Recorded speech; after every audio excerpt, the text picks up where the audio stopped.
आज के मुख्य समाचार। प्राकृतिक आपदा पीड़ितों के लिए आगे आए नेता प्रतिपक्ष। 4 महीने से वेतन न मिलने पर भड़के सफाई कर्मचारी।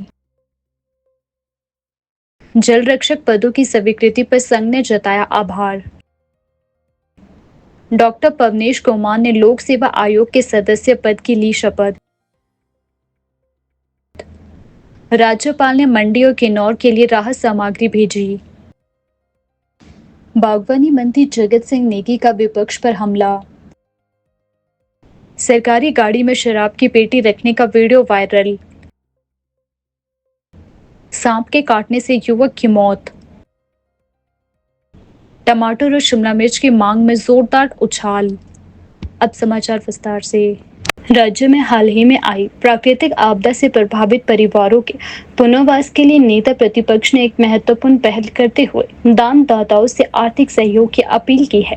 उन्होंने कहा कि सरकार की मदद के साथ साथ समाज के दानी सज्जनों को भी आगे आकर सहयोग करना चाहिए ताकि बेघर हुए लोगों को सुरक्षित शरण मिल सके। नेता प्रतिपक्ष ने कहा कि हमारे कई भाई बहन आज खुले आसमान के नीचे रहने को मजबूर है। ऐसे में हम सबकी नैतिक जिम्मेदारी है कि उनके लिए एक सुरक्षित छत का इंतजाम किया जाए। मैं सभी दानी सज्जनों से, सामाजिक संगठनों से अपील करता हूं कि शेल्टर होम निर्माण में भरपूर आर्थिक सहयोग दें। नमस्कार। बारिश के कारण हुए नुकसान की भरपाई में आप सभी साथियों का बहुत बड़ा योगदान रहा है। पूरे प्रदेश भर से बहुत सारी संस्थाओं ने इस संकट की घड़ी में हमारे क्षेत्र के लोगों की बहुत बड़ी मदद की है। पूरे देश भर से भी बहुत सारे लोगों ने मदद भेजी और मैं आप सबका अपने क्षेत्र की जनता की ओर से हृदय से आभार व्यक्त करता हूं और उनका विशेष आग्रह है इस बात के लिए कि हमारा आभार उन व्यक्तियों तक पहुंचाएं जिन्होंने संकट की घड़ी में हमारी मदद की। हमारे लिए जो भी चीज़ें वहाँ से भेजी सामान के रूप में, चाहे वो राशन है, चाहे वो कंबल है, चाहे वो किचन के लिए बर्तन है, चाहे वो गैस का चूल्हा है, जो भी ज़रूरत, चाहे वो टेंट है और टेंट के अलावा चाहे वो तिरपाल है, जो भी चीज़ें आपने भेजी उन सारी चीज़ों को सही स्थान पर पहुंचाने के बाद सभी लोगों का एक ही बात को लेकर के कहना था कि हमारा आभार उन व्यक्ति तक पहुंचे। मैं आप सबका हृदय से आभार उन सभी साथियों की ओर से करता हूं जिनके घर इस बारिश के कारण बह करके चले गए। मदद के साथ साथ में आगे का जो विषय है मैं विशेष तौर से आपके समक्ष जो रखना चाह रहा हूं, अब अगला पार्ट हमारा रिहैबिलिटेशन का शुरू हो रहा है। रिहैबिलिटेशन का अभिप्राय यह है कि जिनका घर चले गए, जमीन चले गई, कुछ नहीं बचा, उनको आशियाना देने का हम विचार कर रहे हैं कि कहीं एक जगह, एक ठिकाना जहां वो परिवार के साथ अब सर्दी के मौसम में रह सके। जो टेम्परेरी शेल्टर होम हम बना करके उनको देना चाह रहे हैं, उसमें मेरी आप सबसे विनम्र निवेदन है कि संस्थाएं, चाहे वो CSR के अंतर्गत, चाहे वो CSR के अलावा जो निजी रूप से जो मदद कर सकते हैं, उन परिवारों को मदद करने की कोशिश करें जिनके घर बह करके चले गए हैं, ज़मीन बह करके चली गई है। उनको शेल्टर होम बनाने के लिए अगर आप किसी परिवार को गोद ले सकें, एक घर उनको बना करके छोटा 2 कमरे का, 1 कमरे का बना करके दें। इसके अलावा 2 परिवार हैं उनके लिए आप बना करके दे सकते हैं, तो उसमें इस वक्त मदद की आवश्यकता है। और ख़ास तौर से मैं इस बात को आपके समक्ष इसलिए कह रहा हूं क्योंकि सर्दी का मौसम तुरंत आने वाला है, उसके बाद कठिनाई का दौर उनके सामने फिर खड़ा होगा। उससे पहले हम चाह रहे हैं कि प्रीफैब स्ट्रक्चर के कुछ जगह शेल्टर होम बना करके ऐसे परिवारों को हम दे सकें जिनके पास अपना घर बचा ही नहीं है। आयुर्वेदिक अस्पताल छोटा शिमला में कार्यरत सफाई मजदूरों को 4 महीने से वेतन न मिलने और सुरक्षा कर्मियों को नौकरी से निकाले जाने के विरोध में सेटू जिला कमेटी शिमला ने जोरदार प्रदर्शन किया। इस दौरान सेटू से जुड़े मजदूरों और कार्यकर्ताओं ने अस्पताल प्रशासन के खिलाफ जमकर नारेबाजी की। प्रदर्शन की अगुवाई सेटू प्रदेश अध्यक्ष विजेंद्र मेहरा ने की। सेटू नेताओं ने कहा कि मजदूरों ने श्रम कानूनों के तहत श्रम कार्यालय शिमला में शिकायत दर्ज करवाई थी, लेकिन 8 महीने से श्रम अधिकारी मौन हैं, जिससे उनकी निष्क्रियता और लापरवाही उजागर होती है। उन्होंने आरोप लगाया है कि श्रम अधिकारी, ठेकेदार और अस्पताल प्रशासन की मिली भगत से वेतन भुगतान अधिनियम 1936 की खुलकर अवहेलना की जा रही है। नेताओं ने बताया कि अस्पताल में काम कर रहे मजदूरों को न अर्जित अवकाश, न आकस्मिक छुट्टी, न मेडिकल लीव, न ही त्योहार और राष्ट्रीय अवकाश मिल रहा है। हालात यह है कि उन्हें साप्ताहिक अवकाश तक नहीं दिया जा रहा। प्रदर्शन के बाद सीटू प्रतिनिधि मंडल ने चिकित्सा अधीक्षक से मिलकर मजदूरों की मांगों को सामने रखा और चेतावनी दी है कि यदि जल्द ही वेतन नहीं दिया गया और निकाले गए सुरक्षा कर्मियों की सेवाएं बहाल नहीं की गई तो आंदोलन और भी तेज किया जाएगा। सीटू जिला कमेटी शिमला की ओर से ये जो आयुर्वेदिक अस्पताल है छोटा शिमला में, यहाँ पर ये धरना प्रदर्शन कर रहे हैं इस बात को लेकर कि जो हमारे देश के श्रम कानून हैं उसकी धज्जियाँ शिमला शहर के बीचों बीच उड़ रही है। और जहाँ हम ये धरना प्रदर्शन कर रहे हैं इससे चंद कदमों की दूरी पर प्रदेश सरकार सचिवालय है। कुछ कदमों की दूरी पर ही हिमलैंड में लेबर ऑफिस है, लेकिन बावजूद इसके मज़दूरों को पिछले 5 महीने से वेतन का भुगतान नहीं किया गया है। हमारे देश में एक 1936 का कानून है, अंग्रेज़ों के ज़माने का वेतन भुगतान अधिनियम। वो स्पष्ट तौर पर कहता है कि किसी भी मज़दूर को 7 तारीख से पहले वेतन मिलना चाहिए। लेकिन आप 7 तारीख तो भूल जाइए, यहाँ तो पिछले 5 महीने से तनख्वाह नहीं मिली है। कितनी 7 तारीखें आई, कितनी 7 तारीखें चली गई। और इस विषय पर जो ठेकेदार हैं, 3 ठेकेदार यहाँ काम करते हैं, वो तीनों ठेकेदार तो धज्जियाँ उड़ा रहे हैं नियम कायदे कानून की। लेकिन जो ठेका मजदूर अधिनियम है 1970 का, उसमें इस बात को स्पष्ट किया गया है कि जहाँ ठेके पर काम होता है उस काम को करते हुए जो मुख्य नियोक्ता होता है उसकी एक प्रमुख भूमिका रहती है। बेशक यहाँ ठेकेदार काम कर रहे हैं, लेकिन प्रमुख नियोक्ता कौन है? सरकार है। कौन है? आयुर्वेदिक अस्पताल का प्रबंधन है, जो यहाँ MS बैठे हैं, और जो दूसरे प्रशासनिक अधिकारी हैं, उन्होंने भी इस संदर्भ में कोई कार्रवाई नहीं की।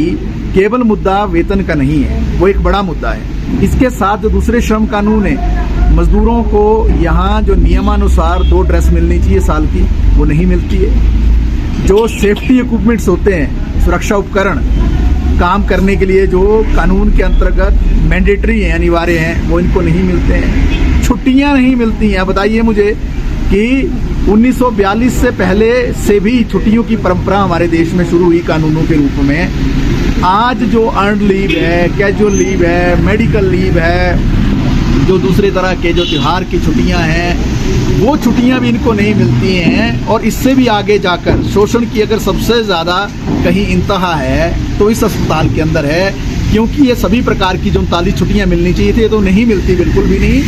इसके अलावा भी जो हफ्ते में 1 दिन का जो वीकली ऑफ होता है, आपको मालूम है 6 दिन अगर कोई भी आदमी काम करता है तो साप्ताहिक अवकाश मिलता है, वीकली ऑफ मिलता है। यहाँ वीकली ऑफ भी नहीं मिलता है। आप समझ रहे हैं क्या चल रहा है इस अस्पताल के अंदर? बंधुआ मजदूरी है, गुलामी है। यहाँ जो है ठेकेदार ये सारी चीज़ें नहीं देते हैं। ये सारा संज्ञान जो इस विषय पर हम गए थे लेबर ऑफिस में हिमलैंड में, लगभग पिछले 1 साल से इस मुद्दे पर 8 बार वहाँ कॉन्सिलिएशन मीटिंग्स कॉल की गई हैं, समझौता वार्ताएं।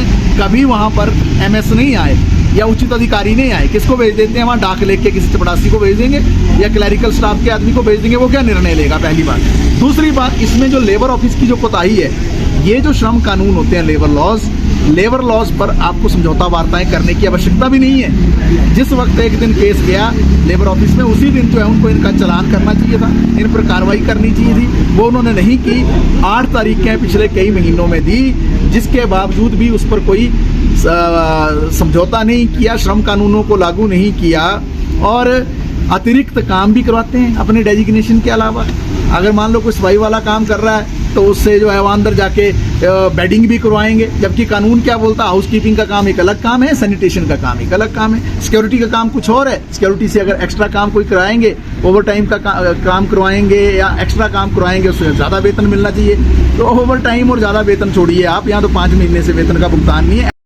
मौसम के मिजाज में बदलाव के साथ ही हिमाचल प्रदेश के टमाटर और शिमला मिर्च के दामों में जबरदस्त तेजी देखने को मिल रही है।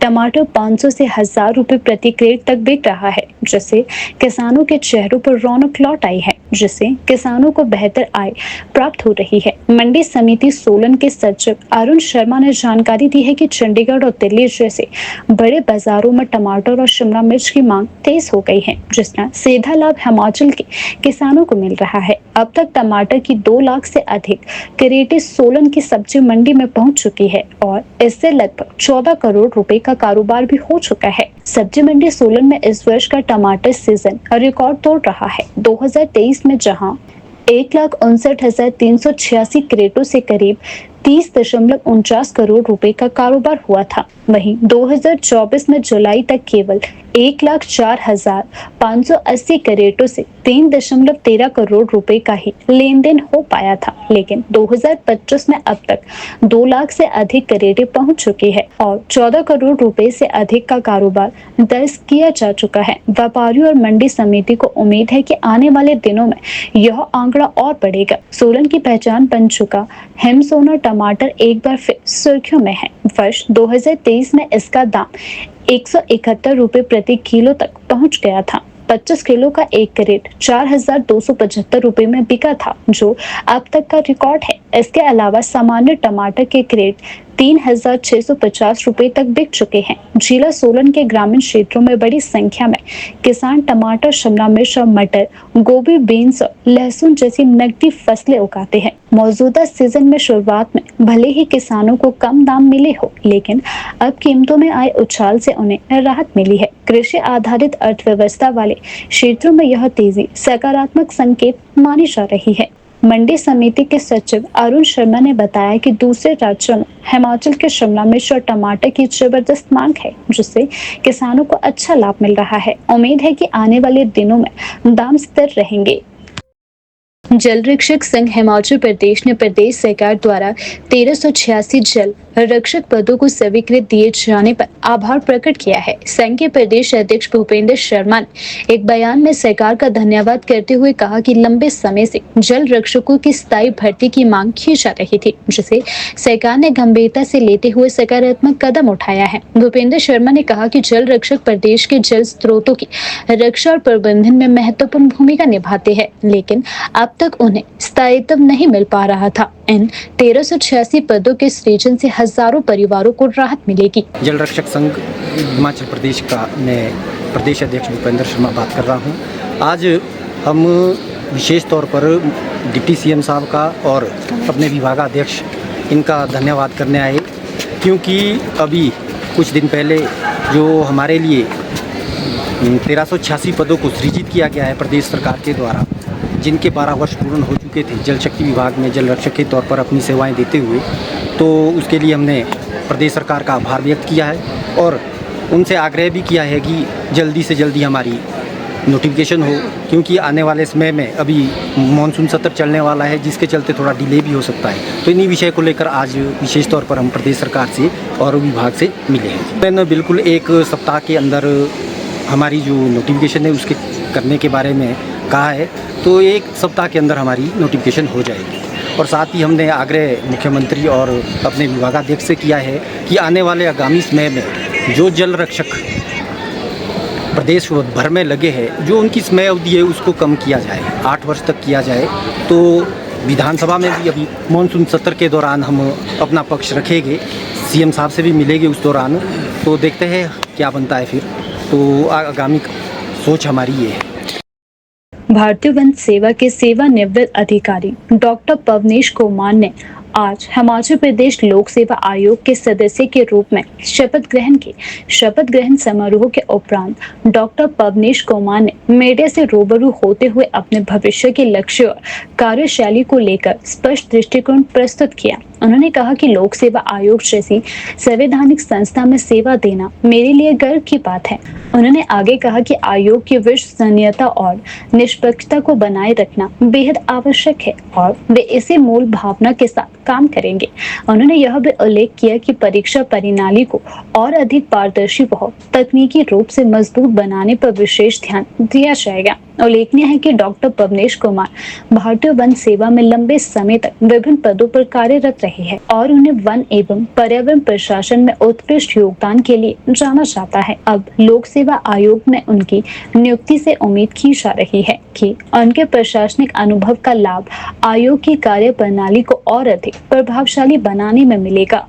पूरे देश में निष्पक्षता के लिए और काबिलियत के आधार पर सिलेक्शन के लिए जाना जाता है। तो मैं भी अब उसका एक हिस्सा बन गया हूँ और इस भाव को और मजबूत किया जाएगा, पारदर्शिता बनाई जाएगी, काबिलियत को जगह मिलेगी। देखो, आपको ये भी पता होना कि जो भर्तियों के बारे में जो रिक्वायरमेंट है वो सरकार से आती है, तो सरकार से जो रिक्वायरमेंट आती है वो नियमानुसार कमीशन के अंदर प्रोसेस की जाती है और उसमें कमीशन का यही रहता है कि जितनी तत्परता से उसको कार्यवाही को पूरा करें और सारे प्रोसेस को कंप्लीट करें ताकि पात्र जो हमारे युवा लोग हैं उनको नौकरियाँ मिलें। आपको कहा कि फिर भी पूरे देश में हिमाचल प्रदेश का जो पब्लिक सर्विस कमीशन है ये अपनी पारदर्शिता के लिए जाना जाता है। अगर आप सारे देश में कंपैरिजन करेंगे फिर भी जहाँ कहीं गुंजाइश होगी हम कमीशन में बैठ के हम सारे लोग इसके ऊपर और जो भी कार्रवाई हो सकती है जरूर करेंगे ताकि पात्र व्यक्तियों को कभी इसका उनको चिंतित ना होना पड़े कि पारदर्शिता नहीं है और पता नहीं हमारे चांस हैं या नहीं। ऐसा प्रयास रहेगा।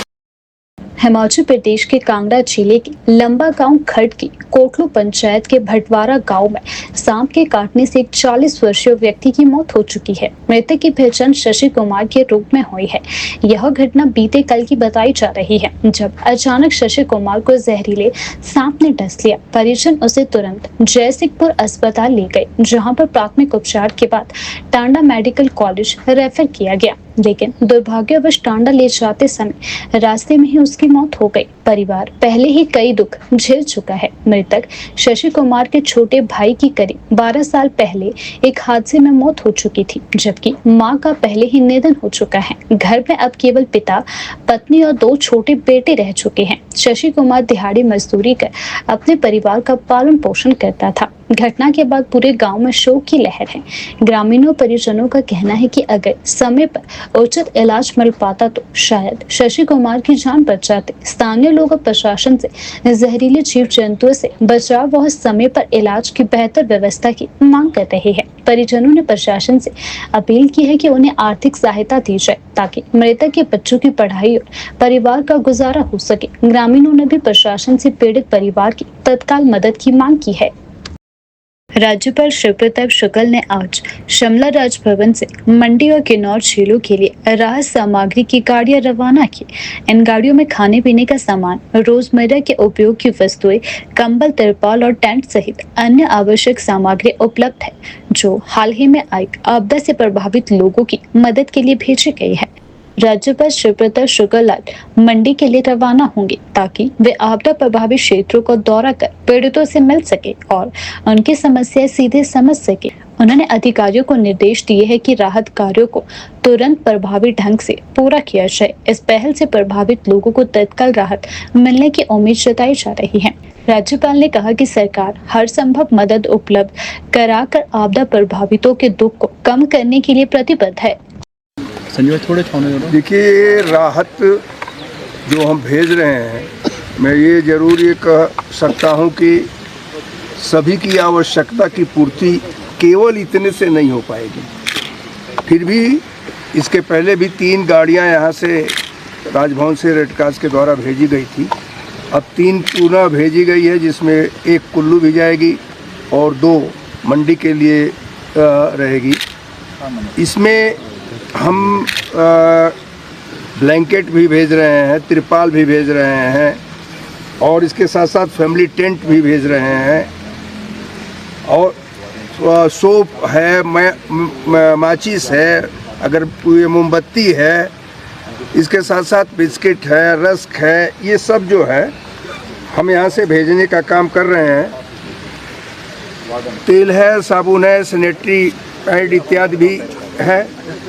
जो किचन सेट है उसमें गिलास इत्यादि भी हम डाल करके भेज रहे हैं। तो इस तरह से मुझे लगता है कि 300-400 परिवारों के लिए एक गाड़ियों में हम भर करके भेज रहे हैं। तो ऐसे लगभग 1200-1300 परिवारों को हम रेड क्रॉस के द्वारा इस बैच में जो है भेजने का काम कर रहे हैं। आज स्वयं भी हम जा रहे हैं। आज हम मंडी में करेंगे और कल जो है उधर थुनाग और जिंजौली ये सब करते हुए तब परसों फिर राजभवन लौटेंगे। माननीय प्रधानमंत्री से हमारी मुलाकात हुई थी। माननीय प्रधानमंत्री जी से मैंने बताया था, वैसे वो स्वयं हर क्षण जो है अपना रिव्यू करते रहते हैं। हिमाचल पर उनकी विशेष स्नेह रहता, जिसके नाते वो कहे तो अच्छी बात हुई हमारी, और उन्होंने हिमाचल को बहुत अच्छी तरह से पहले भी समझा है। समझने के बाद उन्होंने कहा कि अब यहाँ के रहन सहन में भी लोगों को परिवर्तन करना पड़ेगा, नहीं तो जिस प्रकार से नुकसान हो रहा है, अगर लोगों ने अपने को परिवर्तित नहीं किया तो काफ़ी नुकसान हो सकता है। सहायता के संदर्भ में भी वो है, तो देखिए केंद्रीय सहायता को तब मिलती है जब समीक्षा हो जाती है केंद्रीय टीम की, तो केंद्रीय टीम जो रिपोर्ट देता है उसी आधार पर जो है सहायता वो देते हैं। शेष तो यहाँ पर हम लोग कर ही रहे हैं, समाज के लोग भी कर रहे हैं, हम भी कर रहे हैं, शासन भी कर रहा है। तो मुझे लगता है कि जितना संभव है वो हो रहा है। हिमाचल प्रदेश के बागवानी मंत्री जगत सिंह नेगी ने आज सचिवालय शिमला में मीडिया से बातचीत करते हुए राज्य में मौसम जनित आपदा, सड़क स्थिति, सेब सीजन की तैयारियों और दिल्ली में संभावित बैठक को लेकर कई महत्वपूर्ण जानकारियां साझा की। साथ ही उन्होंने विपक्ष पर भी तीखा हमला बोला। मंत्री ने कहा कि भारी बारिश के चलते कई स्थानों पर सड़कें बुरी तरह क्षतिग्रस्त है और जल आपूर्ति व्यवस्था भी प्रभावित हुई है। उन्होंने बताया कि इस आपदा में अब तक कई लोगों की जान भी जा चुकी है। प्रशासनिक अमला राहत व पुनर्वास कार्यों में तेजी से जुटा हुआ है और बंद सड़कों को खोलने का कार्य भी किया जा रहा है।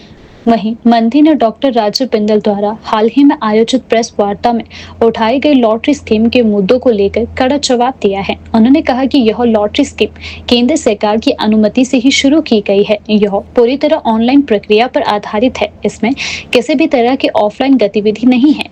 पहले यह व्यवस्था ऑफलाइन होती थी, लेकिन अब इसे पारदर्शिता और तकनीकी सुविधा को ध्यान में रखते हुए ऑनलाइन कर दिया गया है। उन्होंने कहा कि विपक्ष बिना तथ्यों के सरकार पर अनावश्यक आरोप लगा रहा है, जबकि यह निर्णय केंद्र सरकार की स्वीकृति से लिया गया है। कई जिलों में हुई, जिस कारण एक बार फिर से काफ़ी नुकसान जो है संपर्क सड़कों को लेकर, बिजली और पानी की सप्लाई को लेकर, और लोगों के जो है निजी भूमि और मकानों में भी भारी क्षति हुई है। आंकड़ा जो है बढ़ते जा रहा है। अभी तक 98 लोगों ने अपनी जान जो है इस मानसून में गंवाई है, और इसी में जो सड़क संपर्क में जो दुर्घटनाएं हुई है उसमें 78 लोगों की जानें चली गई। और अगर मकानों की बात करें तो 468 पक्के मकान जो है अभी तक लोगों के पूरी तरह क्षतिग्रस्त हुए हैं, और पार्शल जो डैमेज है वो 1009 के करीब है, और इसमें काउशेड 1287 के करीब है। 286 लोगों के जो दुकानें या शॉप्स हैं वो भी इसमें काफ़ी डैमेज हुआ है। और अगर पशुधन की बात करें तो टोटल जो है पशुधन भी काफ़ी जो है इसमें इसका नुकसान हुआ है, जिसमें 1327 बड़े पशुओं का नुकसान हुआ है इसमें। अब पता नहीं ये किस संदर्भ में कहा गया है। अगर आप विकास नहीं करोगे तो किस तरह से फिर आप जो है लोगों की जो है उन्नति, लोगों की जो खुशहाली, उसकी बात को कैसे आप दरकिनारे कर सकते हो।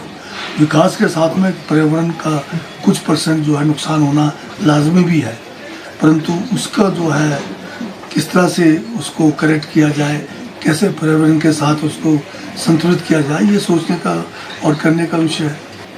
अब विपक्ष तो जो है उनको कोई ना कोई मुद्दा चाहिए, चाहे वो ठीक हो या ना हो, पर मैं उनसे भी ये प्रश्न करना चाहता हूँ कि केंद्र सरकार के का जो अधिकार क्षेत्र में है, और हमें भी परमिशन जो है केंद्र सरकार से ही लेना पड़ता है, और हमने लिया भी है। केंद्र सरकार का आपने अगर देखें तो जो ये था कि इलेक्टोरल बॉन्ड्स है, उसमें जो सबसे ज़्यादा पैसा भारतीय जनता पार्टी को अगर मिला है तो लॉटरी वालों से मिला है। खुद तो लॉटरी के माध्यम से पार्टी को भी जो है करोड़ों अरबों रुपए इकट्ठा करा रहे हैं। और हिमाचल में फिर ये बात जो कल मैं देख रहा था कि बिंदल साहब कह रहे हैं कि सब जाएंगे बाज़ार में लॉटरी खरीदेंगे, ये जो है बात पहले देखते नहीं नोटिफिकेशन क्या होने वाला है। हमारा जो यहाँ हिमाचल में लॉटरी जो होगा वो ऑनलाइन लॉटरी है, ऑफलाइन लॉटरी की बात ही नहीं हुई है। तो ये जो चीज़ नहीं है उसको पहले बोलकर लोगों को गुमराह करते हैं। अब ऑनलाइन में जो है केंद्र सरकार ने पता नहीं दर्जनों जो है कंपनियों को इसकी छूट दे रखी है, इसके परमिशन दे रखी है।